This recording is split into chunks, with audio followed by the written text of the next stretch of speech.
오늘 말씀의 제목은 조촐한 파송식, 조촐한 소박한 파송식이란 제목으로 함께 은혜 되기를 원합니다. 어떤 일을 함에 있어서 세레모니, 즉 의식을 하면 참 중요합니다. 사실 우리가 예수님을 믿은 이후 우리는 최소 예배라는 형식을 통해 주님을 만나고 있습니다. 오늘 주님은 제 아들을 파송하시는데요. 아주 조촐합니다. 아무 내용도 사실 없어요. 우리 통합적 경우에 파송식만 해도 총회 차원에서 어디 멋진 장소에서 불러서 하는 경우가 많습니다. 그리고 또 자기가 또 그 사람을 파송하는 교회에서 또 합니다. 또 자기가 또 옛날 출신 교회가 있으면 거기서도 또 합니다. 이래서 최소 3-4번의 파송식을 하고 출정해서 내가 가는 길에 주의 평강이 있으리 이러면서 아주 뭐 이게 출정식을 해주는 듯이 해줍니다. 그렇지만 제가 이제 아는 선교사 가정들과 이렇게 보면 실제로 가가지고 큰 뭐 영향력이나 이런 걸 대부분 못 미치고 힘들고 지쳐가지고 돌아오는 경우가 더 많아요, 사실은. 그리고 부모는 이렇게 하나님께 헌신해가지고 하는 경우가 많지만은 선교사 자녀들은 그런 경우가 거의 없잖아요. 많이 힘듭니다. 기도를 우리 교회에서 혼하고 있는 세계인들 꼭 기도해 주시길 바라고요. 실제로 힘들어서 또 가정이 심지어 어려운 경우는 해체되는 경우까지 있어서 아주 안타깝게 생각이 되고 있는 겁니다. 오늘은 그런 안타까움도 있지만은 조촐한 파송식이라도 이렇게 해야 되는데 주님은 12제자를 내보내시면서 하나님의 뜻을 그들을 통해 전달하길 원하시죠. 하나님은요, 예나 지금이나 하나님의 일을 함에 있어서 사람을 통해서 일하신다는 거예요. 어떤 사람은 성대한 출정식이나 파송식을 받고 나가는 사람이 있고, 좋은 교회 출신, 이때 좋은 교회란 말은 큰 교회 출신인 경우나 그 교회에 자기 부모님이 장로급이나 이렇게 영향력이 있는 사람일 경우는 그렇고, 그렇지 않은 경우는 아주 뭐 가는지 안 가는지도 모르게 간신히 여비만 얻어서 가는 경우도 있습니다. 그런 경우가 있기 때문에 그런 안타까움들이 있습니다. 하지만 우리 주님이 파송하는 첫 번째 파송 제자들 12명에게는 그런 것도 사실은 없어요. 그렇지만 그런 멋진 파송식은 없지만은 하나님께서, 예수님께서 얼마나 그들에게 주실 것을 완벽하게 주시는지를 오늘 보게 될 것입니다. 그래서 그것이 무엇인가 오늘 함께 찾아보길 원합니다. 근데 우리는 대부분 선교사라고 하면 어때요? 저도 선교사 가려고 했던 사람 중에 한 명이고, 중국 선교사를 20살에 서원하고 가려고 했던 사람 중에 한 명이었고, 가려고 폰만 30년째 했는데 진짜로 가는 사람 보면 대단하다 이렇게 생각이 듭니다. 여러분은 전혀 안 놀라시는데 모든 이 한국 생활을 접고 가는 거예요. 사실은요, 쉬운 게 아닙니다. 적격합니다. 대부분 그 사람들에 대해서 어떤 사람은 존경의 눈으로, 어떤 사람은 염려의 눈으로, 어떤 사람은 하는 일을 진짜 할 사람이다, 이런 긍정의 눈으로 바라보게 되죠. 기대치가 사람마다 다르기 때문입니다. 오늘 본문을 통해서 파송식에 필요한 것들을 주님은 알려주십니다. 첫 번째 알려주신 건 뭡니까? 첫 번째 알려준 건 권능이에요.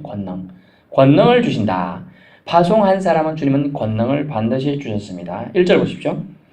12제를 불러 모으사 모든 귀신을 제어하며 병을 고치는 능력과 권위를 주시고, 권능을 먼저 주셨어요. 파송할 때 그냥 가 이게 아니고, 가라는 말 속에는 권능도 능력도 귀신을 제어할 힘도 주겠다. 아멘. 이런 파워를 주겠다고 하는 거예요. 파워를.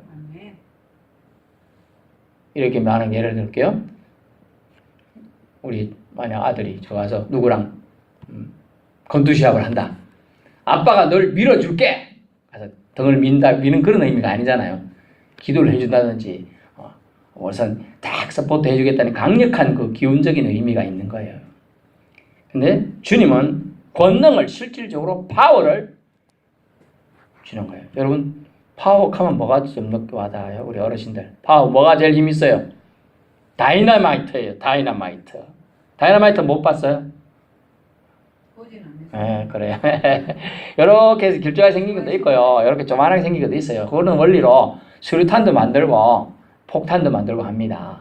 사실은 그게 원래 좋은 의미로 이제 광산 이런 것을 개발하고 건설에 쓰이기위해서 사용되었지만 나중에 많은 사람 죽이는데 폭탄으로 제조돼서 다이너마이트 제조업자가 이제 반성하게 되죠. 어쨌든 그런 강력한 힘을 다이나믹, 역동적이다, 생동적이다, 살아있다 그런 의미로 다이나믹에서 다이나마이트가 되는 겁니다. 힘이 강력해지는 거예요. 마이트가 M-I-G-H-T 힘, 권능 이런 뜻이에요. 권위, 권능을 주신다. 귀신을 제어할 권능, 병을 고치는 능력과 권세를 주신다라는 건데요. 근데 잘 보시면 예수께서 주셨어요. 주시고 이것은 뭡니까? 예수님이 행하시는 그 능력을 주시겠다는 거예요. 예수님이 행하신 능력이 뭐였어요? 우리 많이 봤잖아요. 병을 뭐 고치기도 심지어 뭐 나와라 이런 말도 안 했는데 엄마 석 스쳤는데 만지기만 했어. 근데 다 나와버려. 죽었는데 아야 일어나라 하니까 살았나? 와, 이 놀라운 이런 거를 누구한테 지금 주는 거예요? 제자들 능력이 있어요. 일자 무식한 사람이 대부분이었어요. 12명 중에 한 8명은 바보 천치예요. 사람들한테 놀림받던 사람들이에요. 직업 중에 잘 천시되는 직업이 뭐냐면 그 지역에 어부들이에요. 어부들. 할 게 없어가지고 우리나라도 지금 좀 표현이 그렇습니다만은 저쪽 우리보다도 더 낙도, 더 섬에 우리는 보니까 지도상으로 보니까 저 위쪽이에요. 사실은 우리 이쪽엔 비토는 더 밑에 엄청나게 많잖아요. 섬들이. 거기에서 정말 일꾼이 없으니까 외국에서 사람들이 그 사람들 비하하려고 말하는 게 아닙니다. 직업 얻어서 오는데 거기 가서 고기 잡기하고 그 일을 하는 거잖아요. 그만큼 어렵고 힘들다. 근데 주님은 자신이 행사하던 그 능력, 그 권세를 주시겠다고 약속하시는 거예요. 근데 그것은 하나님의 능력 자체라는 겁니다. 하나님의 능력 자체를 주시겠다는 거예요. 엄청난 약속이에요, 사실은. 저는 이것만 볼 것 같으면 제자가 되고 싶어요. 온갖 다 주고 싶어요. 주님이 행사하시는 그 능력을 주신다니까 얼마나 좋아요.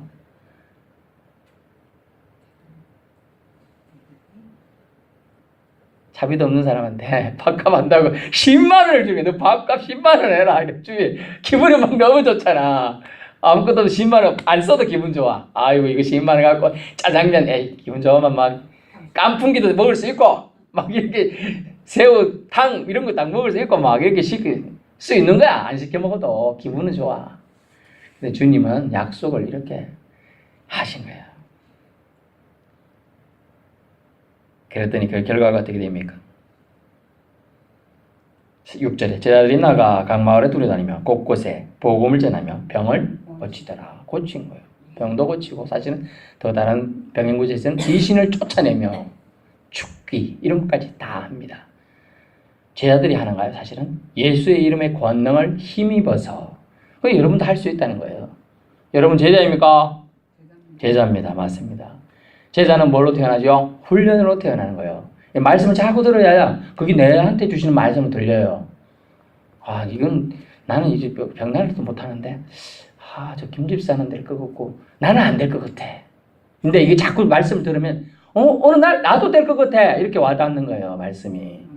그때 그 말씀이 이제 여러분의 말씀이 되는 거예요. 말씀은 항상 하나님이 따바르하고 모든 사람을 공평하게 주셨지만은 그 말씀이 나에게 어느 날 와닿아서 내 거로 깃전이 매들고 좀 전에 오셨던 그 청년부 목회자랑 또는 그쪽 교회 담임 목사님이랑 얘기를 해보니까 어느 날 교회 한번 오세요. 이 한마디를 귀에 뱅글뱅글 돌아가지고 교회에 나올 수밖에 없다는 거죠. 그전에 사실은 6년 전에 결심했대요. 교회를 가려고. 근데 아무도 자기를 교회 가자고 말을 한마디를 안 던지더래. 김천에서 그 교회 가려고 하는데 아무도 안 던져서 못 가는 거예요. 사람이. 여러분 좀 저 사람 내가 말하면 듣겠어 이런 생각하지 말고 그냥 던지세요. 이제 교회 한번 갑시다. 교회 한번 나오세요. 6년 동안 참고 있었다는 거예요. 아무도 날 좀 땡기 한마디만 하면 가려고 기다리고 있는데 아무도 말을 안 해주더라는 거죠. 아무도. 지금도요, 영혼을 구원받기를 원하고 하나님을 찾는 사람이 있어요. 근데도 이게 우리 옆구리 찔러 절받는다는 말이 있는데 옆구리 찔러주는 사람이 한 명도 없는 거야 지금. 아유, 내가 옛날에 찔렀는데 씨알도 안 먹히더라. 그런 사람이 있죠. 하지만 지금 되면 또 될 수도 있는 거예요. 그래서 우리는 성경에 뭐라고 합니까? 기도하려 낭망치 않으면 이루리라고 돼 있어요. 우리가 먼저 낭망한다니까? 아, 저 사람 안 돼. 믿을 사람이 아니야. 저도 그런 생각을 많이 했거든요. 하지만 제가 그걸 수정했다 그랬죠. 불교 골수분자이고 연동에 가고 팔간에 가고 이름 써가지고 기와장 몇십만 원짜리 기부하고 이런 애는 제가 안다 그랬잖아요. 같이 생활을 했다 그랬잖아요. 심지어 고치총까지 따라와가지고 난 네 옆에 있을라 이러면서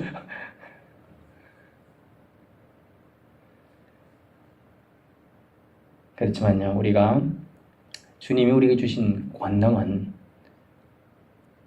주님의 권능을 조금 떼가지고 준 거 아니라는 거예요. 주님이 행하시던 권능 그 자체를 우리에게 주셨다는 거예요. 그러면 우리가 이걸 믿을진데 우리가 행사하지 않는 건 어떻게 보면 직무유기라는 거죠. 직무유기예요. 경찰관이요. 사람들 순찰 돌면서 어려운 사람 도와줘야 되는 게 경찰관의 임무예요. 도둑도 지키고요. 그걸 안 하고 가만히 있어 뭐라 그래? 비난의 화살이 돌아가죠. 너 우리가 월급 주는데 왜 도둑 안 지키고 밤에 그냥 잠만 자냐? 순찰 안 돌고 이렇게 되는 거죠. 그러므로 우리는 분명히 주님께서 말씀하셨습니다. 모든 귀신을 제어하며 병을 고치는 능력과 권위를 주시고 아멘. 주셨다고 했으니까 우리는 받은 줄로 아멘 하실 수 있기 바랍니다. 받았습니다. 이미 받았어요. 그러므로 권능을 주셨습니다. 그러면 여러분은 권능을 받은 것을 행사하시면 되고요. 두 번째는 주님은 파송식이 필요한 것을 주님은 알려주신 두 번째 뭐냐? 목적을 주셨어요. 목적을. 이 아무리 좋은 권능을 가지고 있고 좋은 칼자를 갖고 있어. 이 칼을 가지고 요리사가 칼자를 잡고 요리해서 멋진 요리가 탄생하면 와 맛있겠다 이렇게 되는데 도둑놈이 칼을 딱 잡고 있어. 강도가 되는 거야 벌써. 칼잡이 용도가 달라요. 주님은 우리에게 목적을 분명히 해주셨습니다. 그것이 파송하는 때 주님이 주신 거예요. 그 목적이 무엇입니까? 2절 보세요. 하나님의 나라를 전파하며 앓는 자를 고치게 하려고 내보내시며. 아멘. 여러분 성경을 자세히 보셨을 사람들이 있겠지만요. 저도 성경을 많이 읽었다고 자부하는 사람 중에 한 명이었는데 성경을 묵상하면서 아플싸 내가 참 여러분 성경을 읽다 보면 뭘 느끼냐면 자주 읽을수록 자기 마음대로 성경을 읽게 돼요.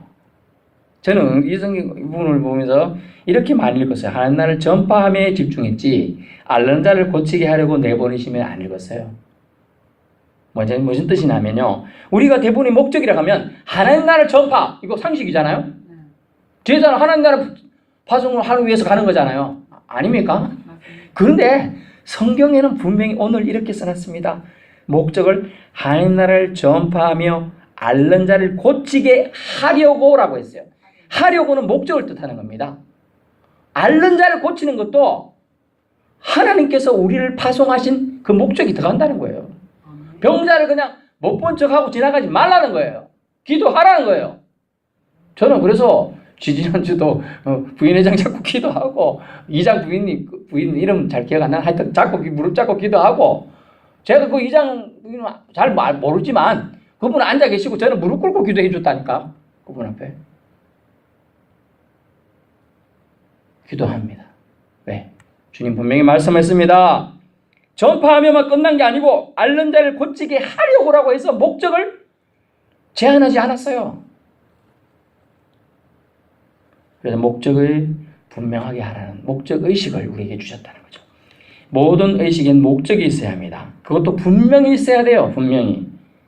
이것을 내적 필요라고 합니다. 짧게는 내적 필요. 내적 필요가 분명한 사람, 그런 사람을 주님은 사용하신다.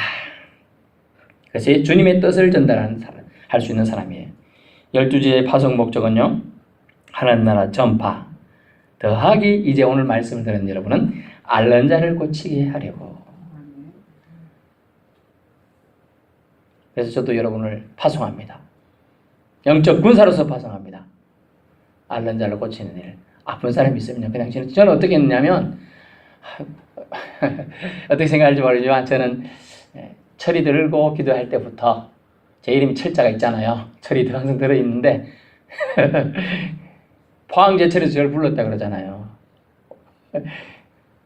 무슨 철이냐면 지나가서 누구가 아프고 다리를 절고 막 이렇게 허리 아프러 가면 저는 마음속으로 항상 기도했어요. 지나가는 사람 중에 다리가 가면 저분 다리가 펴지게 해주십시오. 펴드는지 하는지 하기는 못했어요. 하지만 그렇게 했다고요. 제가 항상.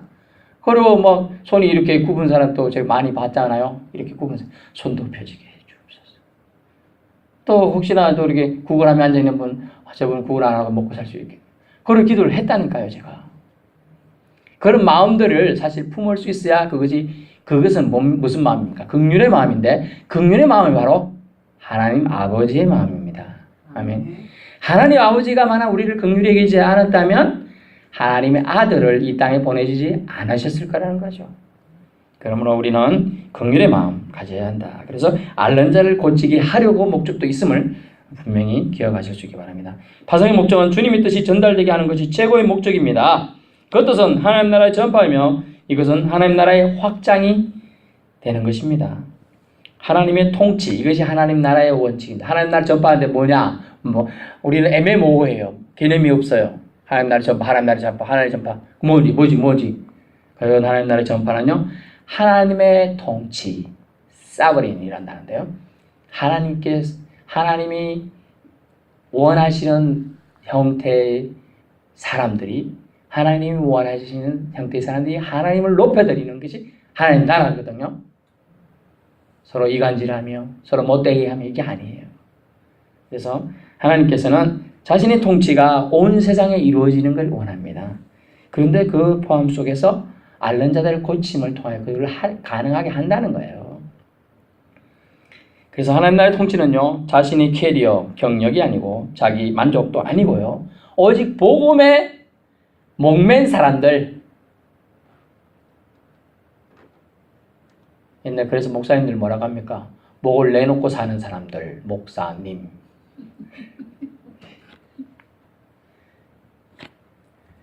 그래서 저는 이제 신학교 때 갔더니 목사님은 세 가지를 준비해야 된다. 목을 내놔라. 첫 번째. 두 번째. 이사갈 준비 항상 해라. 세 번째. 말씀 준비 항상 하고 있어라. 이사갈 준비, 주님, 저 이사 수십 번 했습니다. 그만 좀 하게 해주십시오. 그런데요, 목을 내놓고 산다. 그 힘이 참. 지금 우리나라는 그래도 말씀 전할 수 있는 자유롭습니다. 외국이나 이슬람권이 어때요? 목을 내놓고 진짜 하는 거예요. 진짜 목을 내놓고 사는 거라고요. 또 예수 믿는다고 만약 그 사람들이 전도해갖고 믿는다면 그 사람들은 완전히 그 사회에서 격리되죠. 목을 내놓고 사는 거예요. 그런 의미들이 다 있다는 것이죠. 그래서 제자 되는 게 쉬운 게 아닙니다. 근데 제자가 되고 파송하는 것도 어렵다는 거죠. 그래서 주님은 권능을 주시면서 파송하셨고 목적을 분명히 하면서 파송합니다. 네가 목적의식이 분명하지 않으면 파송의 자격이 없다는 거예요. 사실은. 세 번째는요, 파송자의 자세를 볼까요? 파송자의 자세가 또 있어야 되겠죠. 그것은 하나님에 대한 무한 신뢰예요. 무한 신뢰. 즉 의뢰, 전적 의뢰이란다는데요. 어떤 부분을 하나님께 신뢰를 보내야 되냐. 오늘 본문을 보십시오. 3절, 여행을 위하여 아무것도 가지지 말라. 제가 거지 전도 순례여행을 좀 이제 대학교 때 해봤는데, 이제 이걸 하려고 그러면 다 돈을 다 맡겨야 돼요. 팀장한테. 무조건 걸어 다니거든요. 버스 한번 타면 쉽게 가는, 한 5분이면 가는 길을 이제 막 걸어서 가기 시작하는 거죠. 계속. 산골. 처음에는 내가 젊은데 막 그 정도 걷지 뭐. 배낭 메고. 근데 한두 번 그건 대부분 언제 하느냐? 여름에 하거든요. 그게 무더위에 땀 찐득 이렇게 흘러내리는데 수건 이게 묶어가지고 닦아가면서 갑니다. 둘레. 왜 이런, 제가 솔직하게 말할게요. 미친 짓을 왜 하나? 버스 타고 가면 편하잖아. 버스 타고 가서 전도하면 쉽잖아. 안 그래요? 에너지 낭비 덜 하잖아요. 안 걸어가는데. 에너지 낭비 덜 하고, 그거 가서, 생생한 기운으로, 예수님 믿으세요. 예수님 믿으시면 천국 갑니다. 병도 낫습니다. 지금 안 믿으면 기회가 없을 수 있습니다. 이렇게 하면 더 좋은데, 저 이해가 안 되지만, 성경은 걸어가는 거죠. 그 이유가 뭐라고 나옵니까? 마을로, 천천으로, 뭐 이런 표현을 쓰고 있지요.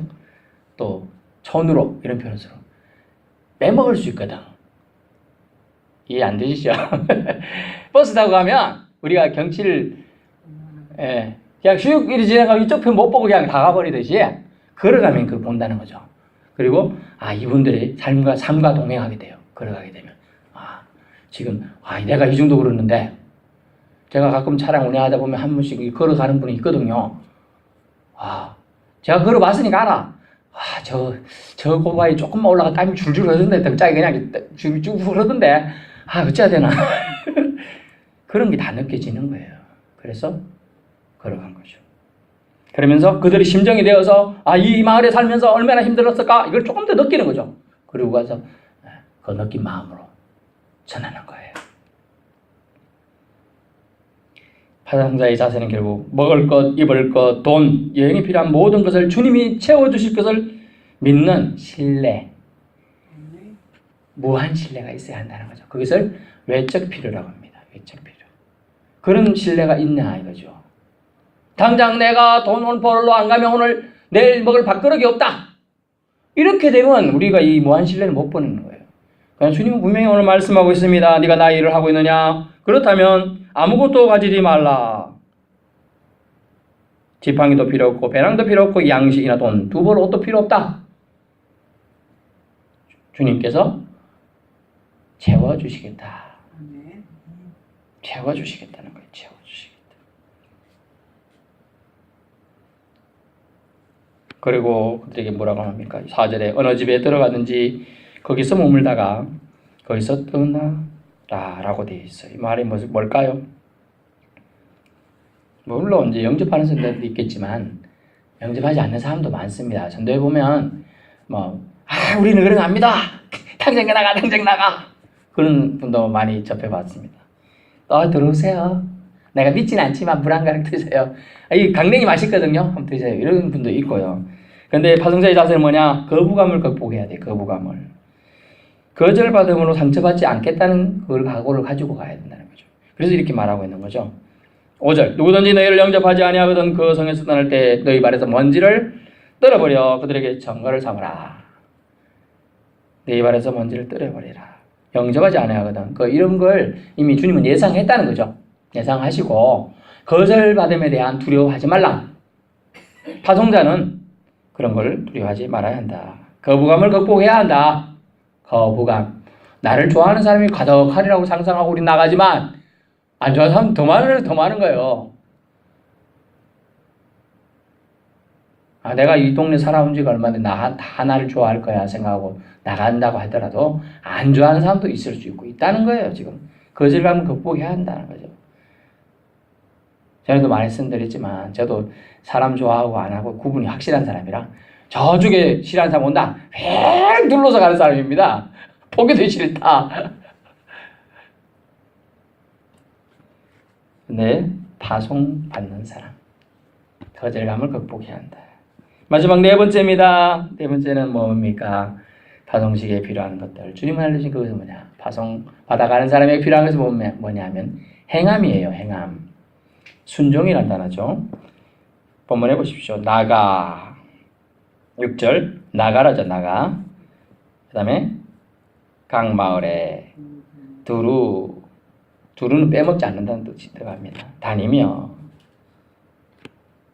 곳곳에 예전 번역에는 각 촌이라고 나와 있습니다. 곳곳에 복음을 전하며 처처에 병을 고치더라. 이렇게 표현들이 있어요. 곳곳 처처 각 촌 이렇게 돼 있어요. 여러분 나가서 입을 열고요. 여러분 행동할 때 하나님의 일하심을 체험하게 되는 거예요. 입을 열고 행동할 때요. 나가서 입을 열고. 가서도 입이 안 떨어질 때 많잖아요.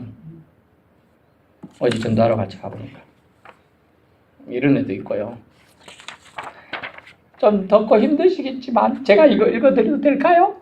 이러면서 어제 전하더라고요. 여학생이. 저랑 같이 간 여학생은 그 팀에서는 제일 막내가 그걸 읽어주더라고요. 그래. 하나님께서 우리를 사랑하시며 또 우리를 위한 계획을 가지고 계십니다. 나중에 끝에만 기억나요. 우리 비토교회가 도와드리겠습니다. 이러면서 그 여학생이 읽어드리더라고요. 제가 간 지만 한 4-5쯤은 되네요. 그렇게 했는데 그렇게 전하더라고요. 귀엽고 이쁘죠. 저는 그들이 보면 청년이 놀러 가고 싶은 여러분 놀러 안 갑니까? 여행도 가고 하는데 전도 여행을 오는 거죠. 그 교회는 참 바람직한 교회. 개척한 지 3년이 채 안 됐는데 이제 다 돼가는데 대단히 부흥성장하고 하나님이 성령을 완전히 붓고 있어요. 그 교회는 오직 전도와 선교에 포커스를 맞추고 있어요. 다른 걸 안 해요. 교회 건물 건축을 위해서 700만 원씩 매달 저금하고 있었는데 그걸 깨서 700만 원씩 선교사를 후원하기로 결정을 바꿨다고 합니다. 건물 없다. 우리는 텐트 치고도 목회한다. 이렇게 딱 마인드 바꾸고 지금 그 돈을 선교사 무조건 간다는 사람 지원한다는 걸 바꿨어요. 대단한 교회예요. 그리고 우리 청년들이나 우리 젊은 사람들이나 어린이들 상관없이 비전 트립 간다 하면 무료로 다 보내준다는 거예요. 마인드가 다르죠. 그런 마인드 다른 사람 하나님 쓰십니다. 쓰게 돼 있어요. 그래서 중요한 건 뭡니까? 나가서 입을 열고 행동하는 게 중요해요. 이런 나가는 사람, 투덜대고 안 가는 사람, 예하고 안 가는 사람이 아니고 좀 투덜대고 하고 안 맞지만 맞춰서 가는 거죠. 성경에 보면 바울하고 같이 다니다가 마음 안 맞고 돌아간 사람이 있단 말이에요. 집에 돌아갔어. 마가라는 요한이 돌아가 버렸어. 나 이거 힘들어서 못하겠다. 이거 돌아가 버렸어. 그렇게 다른 사람이 와 저거 뭐야 성교 갔다가 마음 안 들고 집에 가는 사람이 있네. 쟤는 제명시켜야 돼. 막 이렇게 왕따시키자 막 이렇게 했어요. 근데 한 명은 바나바라는 사람은 아이고 사람이 살다 보면 그럴 수도 있지. 믿음이 차이가 있는데 또 몸이 안 좋았을 수도 있잖아. 우리가 이해해주자. 이러면서 품어주는 거예요. 나중에 그 사람이 아주 더 협력자로 도움을 줍니다. 그래서 행함 파송받고 나가는 사람 파송식에 필요한 건 뭡니까? 행하겠다는 이 강력한 믿음이 필요합니다. 순종이 필요한 겁니다. 나가서 입을 열고 행동할 때 하나님이 일하심을 목격하게 되는 거예요. 나가지 않았는데 뭐가 이루어지길 바라고 있습니까? 제가 왜 힘들지만 여러 교회를 총해서 이런 전도 그것도 하게 하고 뭘 하는 걸까요? 프레시 신선함을 공급받으려고 하는 거예요. 제가 6개월 이제 8개월 됐는데 타성에 젖어버리면 저도 목회 못합니다. 똑같은 목회만 할걸요. 그래서 새로운 사람들이 와서 기도도 해주죠. 또 어떻게 해보자는 방향도 제시해 주죠. 그럼 저는 이제 마인드를 짭니다. 쭉. 그래서 이제 제가 어느 정도 짰습니다. 하부 9월부터 어떻게 갈 계획을 쫙 머릿속에서 이제 구상을 해놨죠. 그리고 이제 다음 주 휴가 가면서 물론 하루 이틀은 쉴 겁니다. 그렇지만 저도 한 2-3일 정도는 또 기도원 같은 데 갈 생각을 지금 잡고 있어요. 그래서 기도를 하고 계획을 짜가지고 또 멋지게 이제 하반기를 끌어가려고 합니다. 여러분 하려고 하는데 그냥 머리가 포화 상태에서 아무것도 안 나옵니다. 그래서 쉼이 필요해요. 누구든지 쉬어야 돼요. 저는 그래서 쉬는 건 무조건 창성합니다. 쉬어야라고 그래요. 머리가 속된 말로 아무것도 안 되는 상태에서 맨날 앉아서 공부한다고 머리가 어떡합니까? 안 들어갑니다. 제가 공부를 해봤어요. 16시간 제가 잠 안 자고 해봤어요. 졸면서 이제 이러고 있는 거예요. 이러고 졸면서. 차라리 30분 톡 자고 나면 개운해서 하는 거예요. 그런 게 인생에서 필요하다는 거죠. 여러분은 지금 주님께서 권능을 주신다고 약속하셨고 목적을 분명히 하라고 하셨고 여러분에게 하나님에 대한 무한 신뢰가 있는가라고 묻고 있는 거죠. 제 아는 목회자 부부가 미국으로 유학을 갑니다. 근데 너무나 걱정이 많아요. 아니 갑자기 아는 사람 한 명도 없는 미국에 유학을 갔는데 돈은 어떻게 마련할까? 애들은 아직 겨우 이제 3살, 5살인데 걱정이 태산이에요. 근데 그들에게 하나님 주신 말씀이 뭘까요? 뭘 걱정하느냐 이거였어요. 뭐냐면 도로에 백합화 봐라. 공중 나는 새를 봐라. 걔들이 어떻게 하면 다 먹고 살지 않느냐? 하나님이 백합화 네가 걱정해도 걔 잘 크더라. 백합화가 공중에 나는 새 봐라. 나는 집 어딘지 너 잘 모르잖아. 그런데 다 안 죽고 살고 있어. 뭘 그리 걱정해? 너의 하나님 아버지가 바로 나야. 미국에서도 나는 아버지지? 한국에서만 아버지겠느냐? 이거죠. 미국에서 아버지도 한국에서 어느 제 아버지니까 아버지지 뭐. 우리가 생각하기에는 미국은 저기고 한국은 여기지만 이 우주 덩어리에서 보면 거기가 뭐야? 똑같은 거예요. 그래서 믿음 없음을 깨닫고 믿음으로 간 거예요. 여러분, 믿음의 행보가 있어야 되는 그것을 행함이라고 하는 거예요. 순종이라고 하는 거예요. 결론입니다. 우리는 제자입니까? 제자라면 조촐한 파송식 하지 않았던 파송된 것입니다. 가정으로 파송되었지요. 지역사회로 파송되었습니다. 마을로, 직장으로 있으신 그곳에서 주님이 제자를 파송한 겁니다. 제자를 파송할 때 주신 것들을 기억하며 부족한 것은 달라 하시고요. 무장할 것은 재무장을 하라는 것이죠. 무엇보다 순종하는 당신이 아름답습니다. 순종하는 여러분이 아름답습니다. 순종할 때 하나님은 여러분을 통해 일하시는 거예요. 순종하지 않으면 다른 누군가로 옮겨갑니다. 그것을, 그 사명이 없어지면 어떻게 되죠? 죽음밖에 안 남습니다. 여러분에게 사명이 있기 때문에 아직 생명을 안 거두고 가시는 거예요. 제가 2번 죽을 고비를 완벽하게 느껴봤기 때문에 아는 겁니다. 사명이 없어서 나를 그때 데려갔겠구나 알아요. 그래서 제가 모든 걸 내려놓고 직장 때려치고 이 길을 가고 있는 거예요. 여러분이 가장 잘할 수 있는 것, 하나님을 진짜 사랑한다고 하면서 할 수 있는 것을 하라고 하는 거죠. 그게 바로 여러분을 파송하신, 제자로 삼으신, 먼저 예수 믿게 하신 하나님의 뜻이라는 걸 말씀드리는 겁니다. 기도하겠습니다.